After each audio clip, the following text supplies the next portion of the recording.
Halo Barai Purnama, Assalamualaikum warahmatullahi wabarakatuh. Selamat siang dan selamat bergabung di acara Talk Show-nya Purnama ya.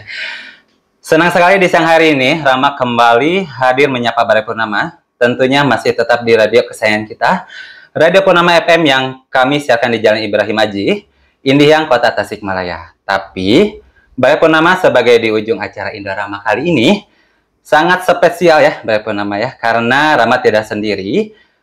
Sudah kehadiran sosok pemuda tampan dan wanita cantik ya Barai Purnama ya. Kehadiran narasumber yang luar biasa di studio kita pada siang hari ini, dan di depan saya sudah hadir Saudara Angga Setiawan selaku finalis Putri Pendidikan Jawa Barat. Selamat siang. Selamat siang. Apa kabarnya Angga ya? Alhamdulillah baik. Alhamdulillah. Dan juga ditemani juga oleh Saudari Hasna Anisah, mahasiswa kedokteran Universitas Jenderal Sudirman ya? Betul sekali. Selamat siang dan apa kabar? Selamat siang, kabar baik, Alhamdulillah. Alhamdulillah ya, pada sehat semuanya. Nah, Barai Purnama tentunya hari ini kita akan berbincang tentang mengenal lebih dalam penyakit tidak menular diabetes mellitus. Betul? Betul. Betul ya. Oke, untuk Barai Purnama silahkan disiapkan pertanyaannya, atau yang mau bergabung boleh ya. Pertanyaan seputar diabetes mellitus melalui layanan WhatsApp 08122775, ataupun nanti diberikan kesempatan di layanan interaktif kita di 0265336313. Oke, mungkin kita langsung aja ke talk show-nya ya. Mungkin langsung aja deh perkenalan dulu, ataupun perkenalan tentang diabetes mellitus itu apa gitu. Perkenalan diri dulu. Boleh, silakan. Sebelumnya terima kasih kepada Radio Purnama telah memberikan kesempatan untuk kami untuk berbincang mengenai diabetes mellitus kepada masyarakat Tasikmalaya. Betul. Perkenalkan, saya Angga Setiawan, saya merupakan finalis Putra Putri Pendidikan Jawa Barat. Saya perwakilan dari Kabupaten Tasikmalaya. Dan untuk saat ini saya sedang menempuh pendidikan di Institut Teknologi Bandung, Fakultas Ilmu dan Teknologi Kebumian. Dan saya ditemani oleh rekan saya, rekan hebat saya. Boleh dikenalkan diri. Halo warga Tasikmalaya, perkenalkan nama aku Hasna Anisah. Aku sebagai mahasiswa dari Fakultas Kedokteran Universitas Jenderal Sudirman, Prodi Kedokteran Umum. Oke, salam kenal semuanya. Hebat ya, ya. Oke. Untuk materinya mungkin? Oke, baik. Jadi dimulai dari apa itu diabetes mellitus saja ya. Jadi diabetes mellitus itu merupakan suatu penyakit kronis yang mana sifatnya menahun. Kronis itu sendiri kan artinya menahun atau berlangsung lama gitu ya. Jadi kenapa berlangsung lama? Karena salah satunya hal ini, diabetes mellitus ini ditandai oleh kadar gula darah yang tinggi atau yang disebut dengan hiperglikemia. Yang mana hiperglikemia ini disebabkan oleh adanya gangguan produksi pada insulin atau kerja fungsi insulin, ataupun bisa kedua-duanya. Jadi bisa karena kekurangan produksi insulin pada pankreas, terutama pada sel beta pankreas, bisa juga karena kerja insulin yang tidak optimal gitu. Jadi kedua hal tersebut bisa menyebabkan hiperglikemia atau kadar gula darah yang tinggi begitu. Seperti itu ya ternyata. Terus mungkin tadi itu penjelasannya ya. Betul sekali. Selain penjelasannya itu, mungkin ada jenis-jenisnya nggak sih kalau untuk diabetes itu sendiri? Pastinya ada ya. Jadi diabetes mellitus itu terbagi menjadi 3 bagian. Yang pertama ada diabetes tipe 1. Itu pada umumnya terjadi pada usia muda atau pada anak-anak. Kenapa hal tersebut terjadi? Karena adanya kerusakan pada sel-sel pankreas, terutama sel beta pankreas, yang mana nantinya kan pankreas itu sendiri berfungsi untuk menghasilkan insulin gitu ya. Jadi kalau misalnya ada kerusakan pada pankreas, maka dari itu insulin tidak akan bisa dihasilkan. Begitu. Kemudian tipe 1 ini juga tidak hanya pada anak-anak, namun bayi yang baru lahir pun bisa terjadi. Karena diabetes tipe 1 ini faktor utamanya adalah faktor genetik atau faktor keturunan. Kemudian ada diabetes tipe 2. Kalau diabetes tipe 2 ini terjadi pada umumnya pada usia dewasa. Namun tidak dapat dipungkiri juga, diabetes tipe 2 ini bisa terjadi pada anak-anak ataupun remaja. Mengapa hal ini terjadi? Karena pola hidup yang tidak sehat. Sebagaimana yang kita ketahui ya, zaman sekarang tuh pola makan itu kayak junk food kayak gitu ya, makanan-makanan seblak lah atau apa gitu, anak muda pasti tergiur. Nah, itu bisa menyebabkan diabetes tipe 2 begitu. Kemudian ada yang terakhir, diabetes gestasional. Kalau diabetes gestasional ini terjadi pada ibu hamil. Jadi dari proses kehamilan sampai proses melahirkan. Biasanya diabetes gestasional ini terjadi pada trimester kedua dan ketiga begitu. Berarti kalau diabetes mellitus itu nggak mencakup usia tua ya, 40 ke atas. Ternyata aku baru tahu ternyata diabetes itu bisa menyerang anak-anak juga gitu. Betul sekali, karena tadi ada faktor keturunan begitu. Kemudian pola hidup yang tidak sehat, nah itu yang sangat penting. Mungkin faktor untuk yang tipe 1 itu emang dari faktor turunannya, atau itu biasanya keturunan dari ibunya atau ayahnya gitu. Betul. Gitu. Genetik. Terus kalau untuk yang tahap kedua itu biasanya dari usia 30 ke atas kayak gitu. Karena itu faktor dari pola hidupnya mungkin ya. Betul. Mungkin untuk diabetes tipe 2 ini lebih beresiko pada usia 40 tahun ke atas ya. Berarti bukan 30. Berarti aku masih aman lah ya, akan 30 gitu. Namun tidak dapat dipungkiri juga ya. Pola hidup juga itu kan penting banget ya. Oke. Nah, untuk lansia terkena diabetes mellitus itu emang rentangnya itu penyebabnya apa sih selain pola hidup itu? Oke, mau dari Angga dulu? Boleh? Oke, mungkin untuk lansia itu mungkin rentan terkena diabetes mellitus. Sebelumnya saya yang menjelaskan, meskipun saya bukan mahasiswa kedokteran, tapi saya pernah mengikuti volunteer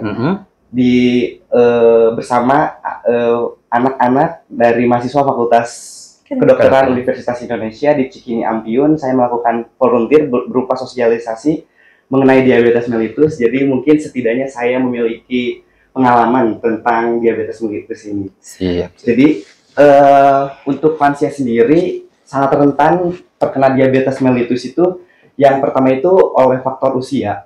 Karena seiring bertambahnya usia, fungsi tubuh itu menjadi menurun, kemudian termasuk kemampuan tubuh memproses gula darah itu sendiri. Kemudian yang kedua itu yang tadi, insulin menjadi kurang efektif atau resistensi insulin itu sendiri. Dan produksi insulin oleh pankreas menjadi menurun yang telah dijelaskan oleh Kak Hasna.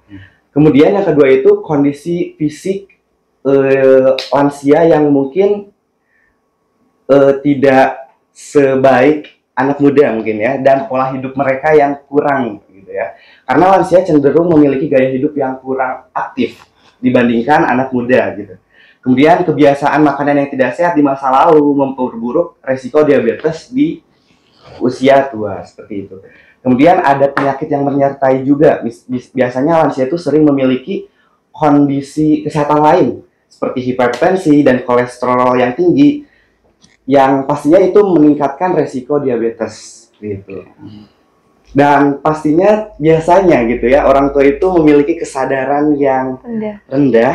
Jadi banyak lansia tidak menyadari mereka itu menderita diabetes karena gejalanya itu sering dianggap, wah ini bagian normal dari penuaan. Oh, dianggap remeh mungkin. Iya, seperti itu. Oke, Bara Purnama, selanjutnya kita akan membahas tentang gejala diabetes pada lansia. Tapi kita jeda terlebih dahulu ya setelah pariwara berikut ini.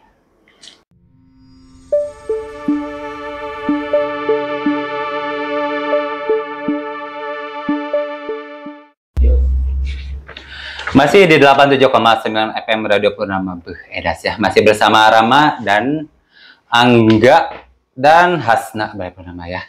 Nah, mungkin Bara Purnama tadi bertanya-tanya kalau Hasna itu kan emang dari mahasiswa kedokteran. Nah, untuk Angga sendiri itu finalis putra-putri Pendidikan Jawa Barat. Nah, mungkin Baraya Purnama bertanya-tanya apa sih itu Putra Putri, gitu kan? Nah, mungkin Angga bisa jelaskan sedikit. Terus gimana sih caranya kok bisa gabung ke Putra Putri Pendidikan Jawa Barat kayak gitu? Ya, baik. Halo Baraya Purnama. Jadi mungkin aku bakalan jelasin apa itu Putra Putri Pendidikan Jawa Barat. Ya mungkin bertanya-tanya ya apa sih finalis Putra Putri Pendidikan Jawa Barat. Jadi Putra Putri Pendidikan Jawa Barat itu sendiri merupakan wadah bagi remaja atau generasi muda yang pageant juga di bidang yang berfokus di bidang pendidikan di bawah naungan Yayasan Pemuda Prestasi Indonesia dan Duta Pendidikan Indonesia yang merupakan pionir Duta Pendidikan ini. Dan untuk menjadi finalis itu mungkin tidak mudah karena saya juga harus menjalani beberapa rangkaian untuk menjadi finalis. Di antaranya adalah aku harus melakukan audisi, di mana di audisi sendiri itu kita itu harus memiliki bakat yang kita miliki. Kemudian di audisi itu kita juga harus memiliki wawasan yang mungkin sudah kita persiapkan, wawasan yang mungkin luas di bidang pendidikan, dan banyak sekali penilaian untuk dalam penyeleksian menjadi finalis itu sendiri. Nah mungkin Baraya Purnama di sana itu pada nanya caranya itu gimana sih untuk ikut gabung gitu kan? Apakah ada penyalurnya atau apa kita searching di websnya atau gimana gitu? Sebenarnya bisa untuk mengikuti Putra Putri Pendidikan ini bisa pantengin aja Instagram Putra Putri Pendidikan Jawa Barat. Di Instagram atau di TikTok juga ada Baraya Purnama. Jadi kita itu bisa mencari informasi itu untuk menjadi delegasi dari kabupaten atau kota Baraya Purnama itu. Berarti Angga sendiri ini perwakilan dari mana nih? Nah, aku sendiri alhamdulillah aku menjadi perwakilan dari Kabupaten Tasikmalaya. Wah, Kabupaten Tasikmalaya sangat bangga ya mempunyai Angga gitu ya. Mewakili Kabupaten Tasikmalaya gitu ya. Walaupun kotanya ada nggak sih? Ada ya berarti ya. Jadi jangan beriri hati gitu ya berarti namanya. Nah, mungkin kita kembali ke tema tadi ya tentang diabetes meletus itu ya. Tadi itu bagian apa ya? Aku lupa. Aduh, astagfirullah. Gejala diabetes pada lansia ya. Mungkin bisa dibahas sama siapa mungkin? Untuk gejalanya. Sama aku. Oh, boleh. Jadi untuk gejala diabetes itu tuh terbagi menjadi dua, ada gejala umum dan juga gejala penyerta gitu. Kita bahas dulu gejala umumnya ya. Yang biasanya gejala umum itu aku singkat jadi 4P. 4P itu apa aja sih? Yang pertama ada poliuri. Poliuri itu di mana si penderita diabetes akan mengalami kencing yang berkali-kali. Bisa sampai 4 sampai 5 kali gitu. Kenapa hal ini terjadi? Karena adanya atau tingginya kadar gula darah tadi. Kemudian yang kedua ada polipagi. Kalau polipagi itu, si penderita diabetes akan mudah merasa lapar terus-menerus gitu. Kenapa hal ini terjadi? Karena gula darah yang ada di dalam tubuh, yang seharusnya ada di dalam sel, sel-sel tubuh itu, dan dimanfaatkan atau diubah menjadi energi, itu tuh tidak bisa disalurkan, tidak bisa diubah menjadi energi. Akibatnya si penderita akan mengalami lapar terus-menerus gitu karena merasa kekurangan energi begitu. Kemudian yang ketiga ada polidipsi. Kalau polidipsi, penderita diabetes akan merasa haus terus-menerus. Nah, tadi balik lagi ke poliuri. Poliuri itu kan kencing terus-menerus ya. Berarti kan kalau misalnya kita kencing terus-menerus, berarti cairan dalam tubuh tuh terus berkurang gitu ya. Yang mana nantinya si polidipsi ini akan terjadi dehidrasi dalam tubuh gitu. Ada keterkaitannya. Kemudian yang keempat, P yang keempat ini adalah penurunan berat badan. Penurunan berat badan ini tidak karena diet atau apa gitu ya, tapi dengan sebab yang tidak jelas. Hal ini terjadi karena glukosa yang dalam tubuh, baik itu yang seharusnya dimanfaatkan oleh sel-sel tubuh diubah menjadi energi, dia tidak bisa terserap menjadi energi begitu. Jadi energi tidak bisa dimanfaatkan dengan optimal, yang mana akibatnya tubuh akan menjadi kekurangan massa tubuhnya atau semakin kurus begitu. Kemudian ada gejala khususnya atau gejala penyertanya, pelengkapnya gitu ya. Diabetes mellitus ini, si penderitanya yang pertama akan mengalami kesemutan pada ujung-ujung jari, baik itu jari tangan maupun jari kaki begitu. Kemudian bagi penderita laki-laki itu biasanya mengalami disfungsi ereksi. Kemudian pada penderita laki-laki ataupun perempuan akan mengalami penurunan ketajaman penglihatan atau matanya menjadi kabur gitu, kurang jelas dalam melihat begitu.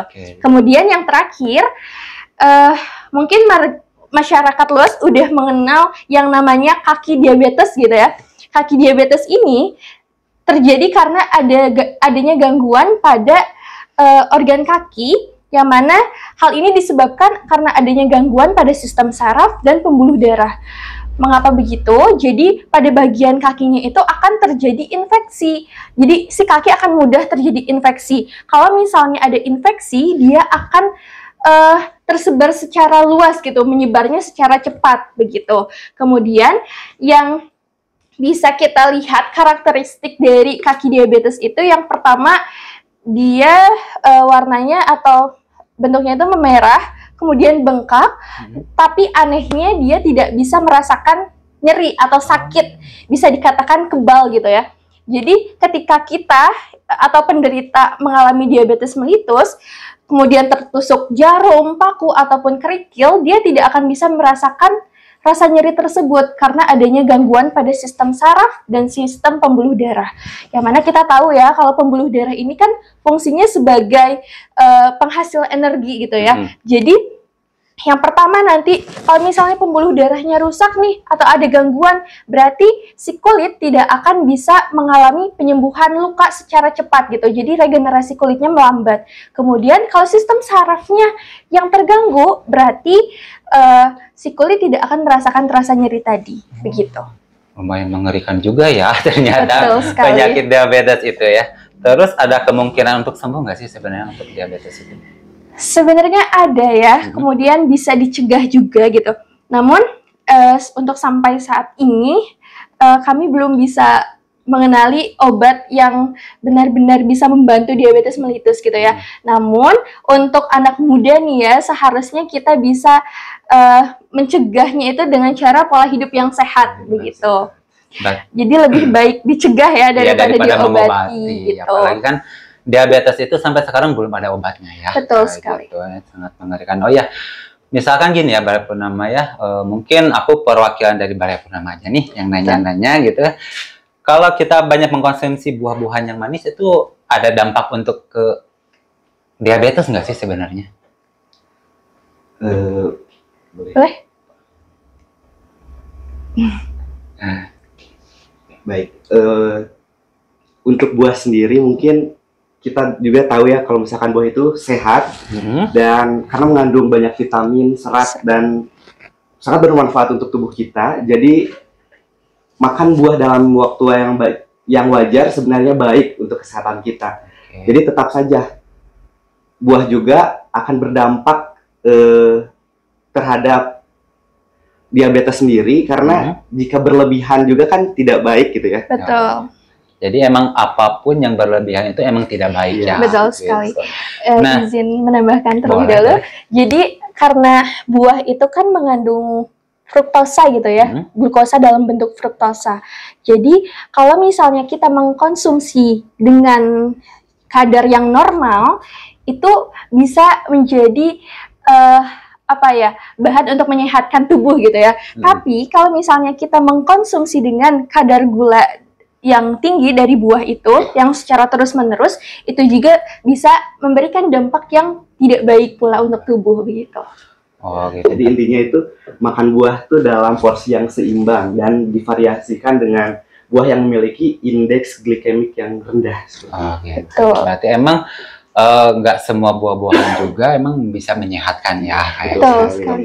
Nah mungkin aku juga sih ada sepil pertanyaan ya yang agak sedikit membingungkan, karena kalau yang udah mungkin ibu aku itu kan karena diabetes saya. Nah pertanyaan pertama oleh tetangga itu gulanya gula basah atau gula kering. Nah itu bisa dijelaskan nggak sih apa bedanya gula basah sama gula kering? Oke, jadi kita mungkin masuk ke komplikasi diabetes ya. Karena kalau misalnya kita nyinggung diabetes basah atau kering nih, itu berarti disebabkan karena perbedaan komplikasi dari diabetes itu sendiri. Jadi, kalau diabetes basah, berarti dia memiliki komplikasi yang lebih berbahaya, lebih kronis gitu ya. Di antaranya, yang pertama, dia bisa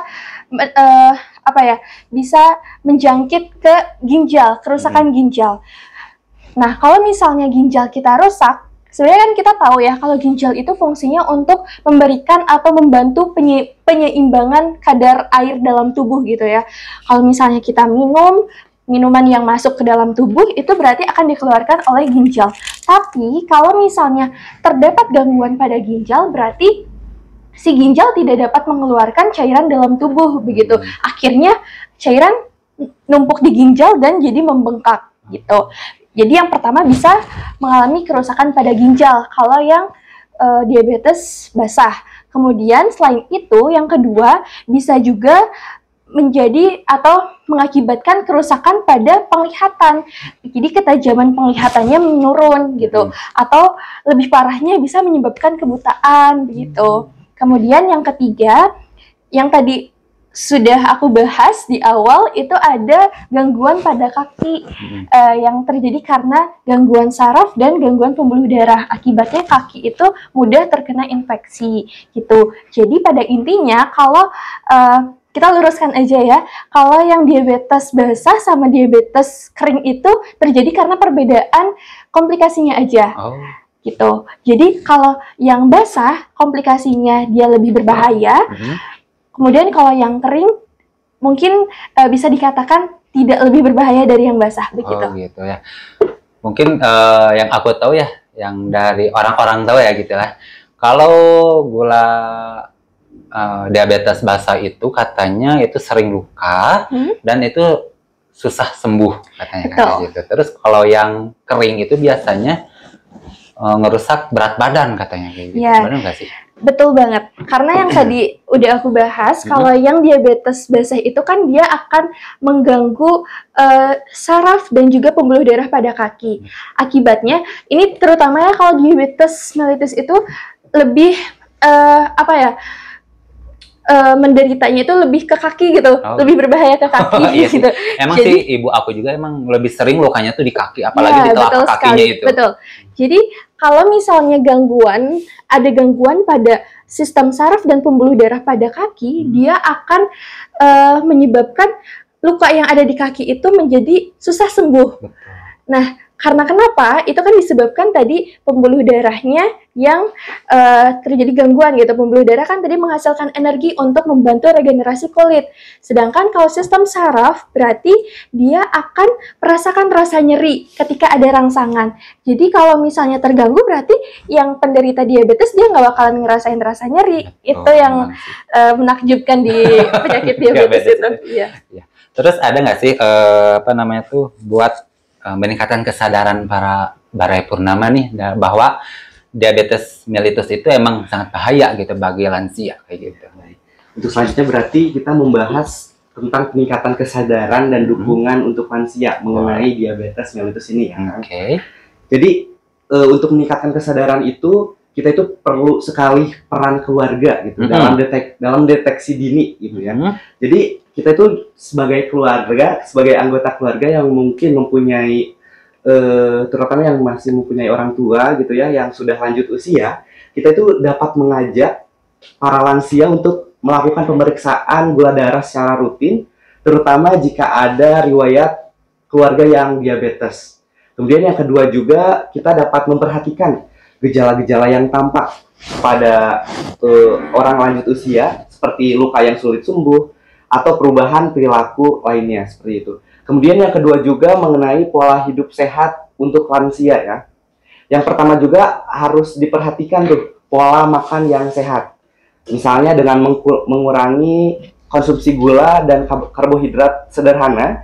Yang kedua itu dapat memilih makanan rendah lemak dan tinggi serat seperti sayur, buah, dan atau gandum seperti itu.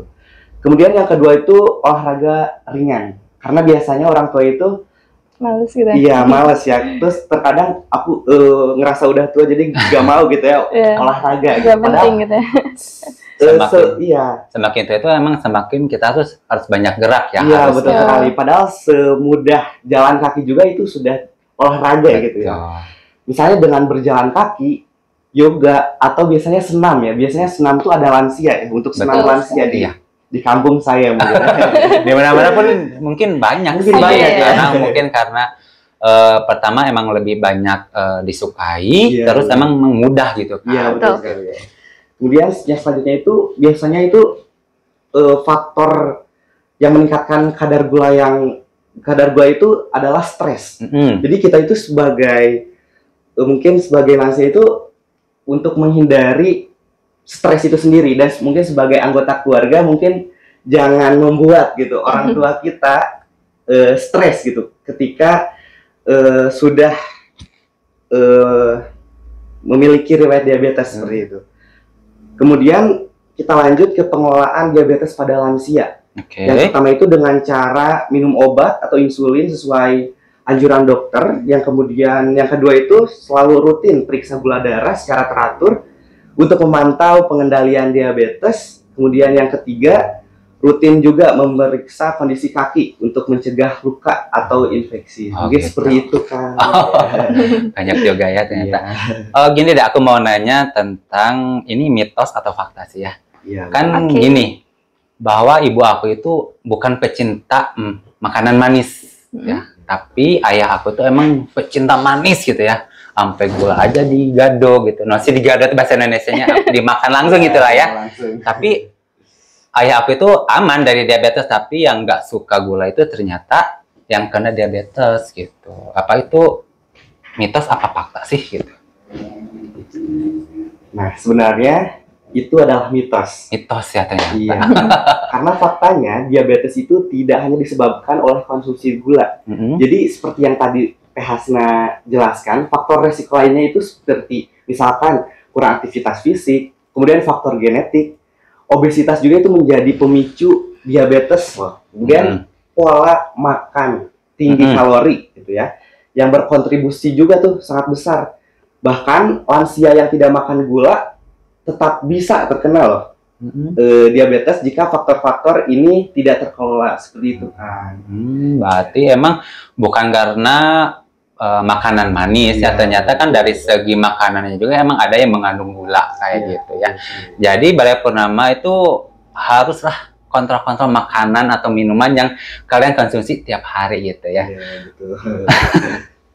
Mungkin ada segmen tanya jawab, mungkin benar ya, barangkali ada Balai Purnama yang mau bertanya masalah tentang diabetes mellitus. Ternyata belum ada ya Balai Purnama, mungkin diwakili sama saya mungkin ya. Mungkin karena malu-malu atau gimana kayak gitu. Nah, mungkin ada pesan penting nggak sih buat Balai Purnama gitu kan sebelum closing mungkin ya, karena waktu kita emang terbatas juga kayak gitu. Oke. Mungkin kalau dari aku ya, kalau kesehatan itu berarti tanggung jawab kita sendiri ya. Jadi bukan tanggung jawab orang lain. Maka dari itu kita harus bisa menjadi dokter untuk diri sendiri. Jadi jangan pernah tidak hanya mencari dokter di luar, tapi justru kita tuh harus bisa menjadi dokter untuk diri sendiri.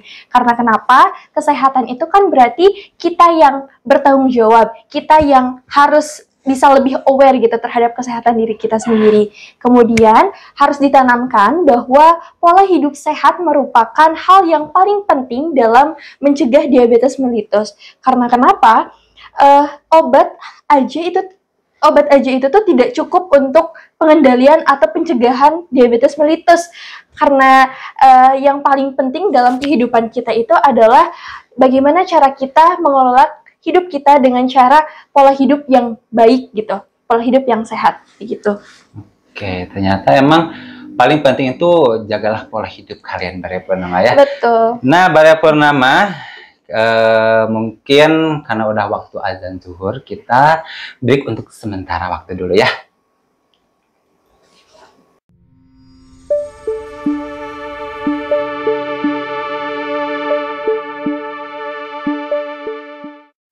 Masih di 87,9 FM Radio Purnama Behedas, masih bersama Rama di talk show tentang ngebahas tentang diabetes mellitus ya, Baraya Purnama ya. Nah, mungkin karena waktu dan sudah tidak memadai ya, Baraya Purnama ya, mungkin ada pesan atau kesan mungkin untuk penutupnya dari Saudara Hasan ataupun Angga Setiawan. Silahkan. Oke, izin dari aku dulu ya. Mungkin kalau untuk pesan, aku berpesan kepada warga Tasikmalaya, khususnya untuk lansia dan untuk keluarganya. Yang pertama untuk lansia dulu, pesannya untuk selalu jaga pola makan dan gaya hidup yang sehat gitu. Karena balik lagi itu merupakan hal yang penting dalam pencegahan diabetes mellitus. Kemudian yang kedua, jangan ragu untuk memeriksakan diri ke dokter jika merasa ada yang tidak normal dalam pada tubuh gitu. Jadi jangan merasa ini normal gitu, masih sebatas normal, ini biasa aja gitu, belum terlalu parah. Nah itu jangan, sebaiknya meskipun ada keluhan yang kecil, langsung periksakan kepada dokter gitu. Kemudian untuk keluarga nih pesannya, yang pertama berikan dukungan moral dan fisik kepada lansia. Karena kenapa? Lansia itu cenderung mungkin harus diberikan semangat gitu ya, dukungan dari keluarga sendiri. Karena mereka sebenarnya ingin sembuh, ingin bisa melakukan penyembuhan, terutama maka dari itu harus ada dukungan dan support dari keluarga gitu. Yang kedua, berikan edukasi diri tentang diabetes agar dapat membantu lansia untuk menjalani pengobatan dan perawatan yang tepat. Begitu. Emang paling penting memang dukungan keluarga ya. Betul sekali. Oke. Mungkin dari aku juga ada satu pesan, sedikit secarik pesan mungkin ya. Jadi merawat dan mendampingi lansia adalah bentuk kasih sayang dan penghormatan kita kepada mereka. Dengan perhatian dan perawatan yang tepat, lansia dengan diabetes tetap dapat menjalani hidup yang sehat dan berkualitas. Mungkin saya, Angga Setiawan, sebagai finalis Putra Putri Pendidikan Jawa Barat 2025, mengajak kepada warga Tasik untuk rutin memantau kesehatan keluarga, terutama lansia, dan jadikan pola hidup sehat sebagai kebiasaan bersama. Seperti itu. Oke, mungkin closingnya itu. Sangat paten tapi sangat merangkul juga gitu kan Baraya Purnama ya. Nah mungkin karena Baraya Purnama, karena waktu kita juga udah habis mungkin ya Baraya Purnama ya. Mungkin closing dari aku mungkin udah cukup untuk sesi talk show kali ini. Semoga Baraya Purnama bisa memetik poin-poin penting ya berkenaan tentang diabetes mellitus ya. Dan yang harus jadi catatan adalah hidup sehat itu dimulai dari diri kita sendiri, betul ya? Betul sekali. Gitu. Oke, mungkin Angga Setiawan, Hasna Anissa, terima kasih sudah menyempatkan waktunya untuk hadir di Radio Purnama FM. Mudah-mudahan kita bisa bersilaturahmi kembali ya. Amin. Oke, mungkin Baraya Purnama kita pamit undur diri. Akhir kata, wassalamualaikum warahmatullahi wabarakatuh.